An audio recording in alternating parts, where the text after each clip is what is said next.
बस उसे साबित भर करना था। तुमने देख लिया उसका अंजाम क्या है? जसवंत मर चुका है इसकी खबर किसी को नहीं थी सिवाय मेरे और राजेश की।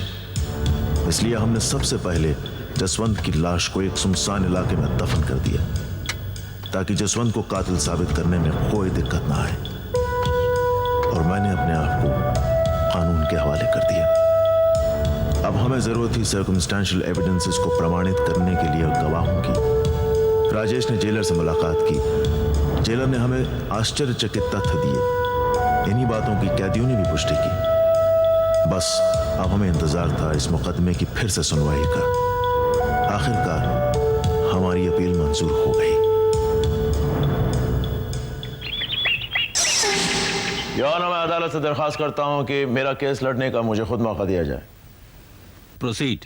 Objection milord. योर ऑनर, मुझे ऑब्जेक्शन इस बात पर नहीं है कि ये शख्स खुद एक अच्छे वकील हैं, अपना केस खुद लड़ना चाहते हैं। मुझे ऑब्जेक्शन इस बात पर है मिलॉर्ड कि ये केस जिसकी फाइल क्लोज हो चुकी है, जिस पर अदालत अपना फैसला सुना चुकी है, इतने बरसों बाद फिर क्यों खोला जा रहा है? इसके जवाब में मैं सिर्फ यह कहना चाहूंगा मिलॉर्ड कि अदालत ने उस वक्त जो फैसला दिया था वो गलत था। मैंने उस जुर्म की सजा काटी जो जुर्म मैंने किया ही नहीं था और यह साबित करने का मौका मुझे मिलना चाहिए। योर ऑनर, मैं अदालत को यह याद दिलाना चाहता हूं कि कटघरे में खड़ा यह आदमी खुद एक अच्छा वकील भी है। कानून और कानून की खामियों को यह अच्छी तरह से जानता है। क्रिमिनल रिकॉर्ड भी है इसका। हो सकता है यह कानून की खामियों का इस्तेमाल अपने फायदे के लिए करे।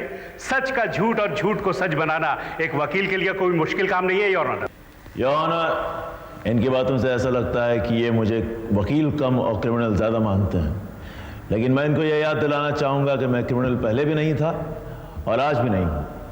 मैंने उस खून की सजा काटी है जो मैंने नहीं किया है, जसवंत ने किया, जिसके मेरे पास सबूत है, सर्कमस्टेंशियल एविडेंसेस हैं, गवाह। मुझे एक मौका दिया जाइए ऑनर, उसके बाद जो भी अदालत का फैसला होगा मुझे मंजूर है। प्रोसीड। Thank you honour. सबसे पहले मैं कुछ चश्मदीद गवाह पेश करना चाहूंगा। जसवंत 7 साल जेल में था और 7 साल उसके सर में एक ही भूत सवार था और वो ये था कि किसी भी तरह श्रुति और आकाश को खत्म कर दें। श्रुति के फार्म हाउस पर आकाश के अलावा जितने भी फिंगरप्रिंट्स पाए गए वो सारे फिंगरप्रिंट्स जसवंत के ही है।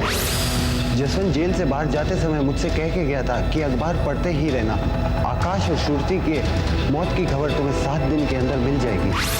मेरे पास और भी सबूत है। वो फोरेंसिक रिपोर्ट जो मैंने आपको दी है उससे यह पता चलता है कि श्रुति का कत्ल सर पर चोट लगने की वजह से हुआ है और उस तोहफे के हत्थे पर जहां श्रुति का सर टकराया था वहां पर जो ब्लड सैंपल्स मिले हैं वो श्रुति के ब्लड सैंपल से मैच करते हैं।